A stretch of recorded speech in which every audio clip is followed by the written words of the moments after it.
شهر رمضان الذي أنزل فيه القرآن هدى للناس وبينات من الهدى والفرقان شهر رمضان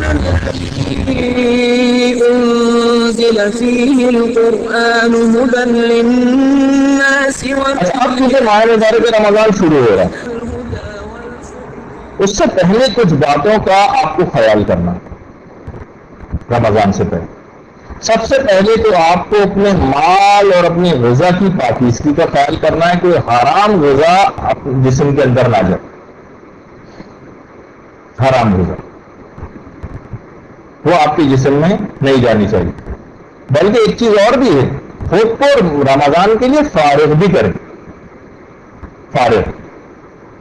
آیت اللہ دستگیر نے اپنی کتاب استعاذہ میں شیراز کے نان بھائیوں کا واقعہ لکھا کہ ایسے افراد ہوا کرتے تھے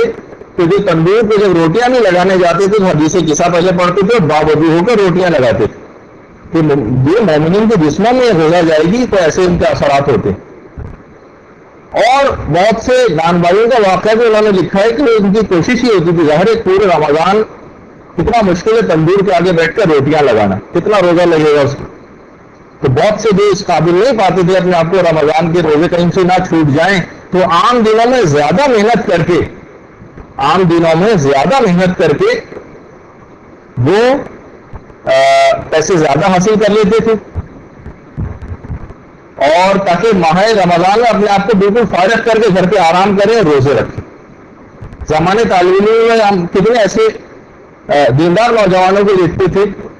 کہ جو رمضان میں ظاہر پڑھائی بھی اس انداز سے نہیں ہو پاتی، کالج اور یونیورسٹی جانا بھی اس طرح سے نہیں ہوتا، تو وہ بہت ساری چیزیں ایسی کہ پہلے سے ذرا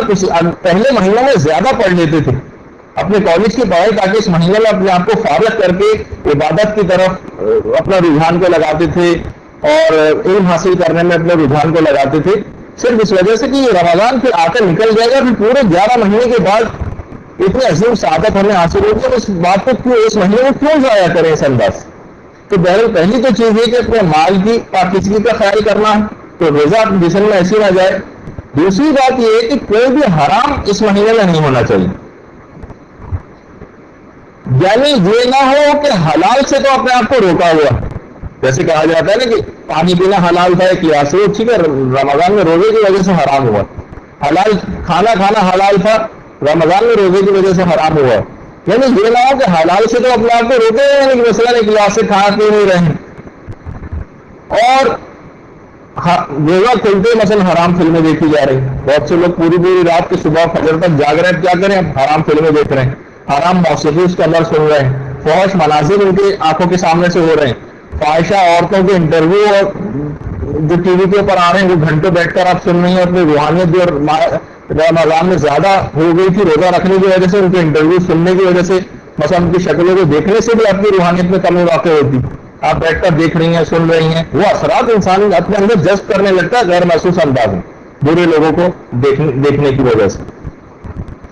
حرام فلمیں اس طرح سے دیکھ رہی ہیں، یعنی حلال چیزوں سے بچایا ہوا ہے اور حرام کے اندر مبتلا ہوئے ہیں، جسے کہا جاتا ہے نا گڑ کھاویں اور گلگلوں سے پرہیز کریں، جو پرانا ایک محاورہ بھی تھا، ٹھیک ہے۔ ویسے تو ابھی بلال جمال چمچم کھا کر آئے اور اس کے بعد چائے آ رہی ہے تو اس میں کینڈل ڈال کر پی رہے ہیں مثلا، تو یہ والی جو صورتحال ہے یہ نہیں ہو رہی۔ تیسری بات یہ کہ مسائل فقہ کی صحیح طور پر معرفت، اس مہینے میں جو آپ نے مسائل حاصل کیے ہوئے بھی ہیں، مجھے نہیں پتا کہ آج آپ لوگوں کو ایک باقاعدہ ایک استقبال رمضان کے حساب سے شاید آج آپ کو ایک وہ دیا جائے گا ایک سوال نامہ کہ اپنی معلومات آپ اپنی چیک کریں کہ آپ کتنی رمضان اور مسائل کے روزے اس میں اہم ترین مسئلے لکھے ہوئے، وہ آپ جائیں کتابوں سے منگا لیں، علماء سے پوچھیں، اگر آپ نے واقعی اس کو اچھی طریقے سے حل کر لیا پوچھ کے حل کرنا، کتابیں منگا لیں، ایک دوسرے سے مشورہ لیں، جب آپ تھوڑے دن میں اس کو ایک ہفتے کے اندر حل کر لیں گے پورے رمضان کی صحیح طور پر کتنے ہی مسائل سے آپ کو واقفیت ہو جائے گی اور آپ کو غلطی رمضان کے اندر نہیں ہونے پائے گی آپ سے۔ تو مسائل کی صحیح طور پر معرفت ہونی چاہیے، جو مسئلے پہلے جس کو پتہ تھے اس کو چاہیے کہ وہ توضیح مسائل اپنے نوٹس یا ایسے دروس کے کیسٹ وغیرہ لے کے اپنے ان کو ریوائز کرے بار بار، کیونکہ ظاہر ہر دفعہ کوئی نئے نئے مسئلے تو نہیں آتے چلے جائیں گے. رمضان کے وہی مسئلے ہیں جو ہمیشہ سے ہیں اور کتابوں میں ہیں اور جو عمومی طور پر پیش آتے ہیں، تو ان کو ریوائز بھی کرنا چاہیے. یہ نہ ہو کہ ہاں یہ تو ہم نے سنے ہیں پچھلے سالوں میں، تو اب ہمیں کوئی ضرورت نہیں ہے. انسان بھول جاتا ہے، متوجہ نہیں ہوتا. تو ایک تو یہ ہے. تو اس سے پہلے آپ کو ان چیزوں کا خیال کرنا ہے.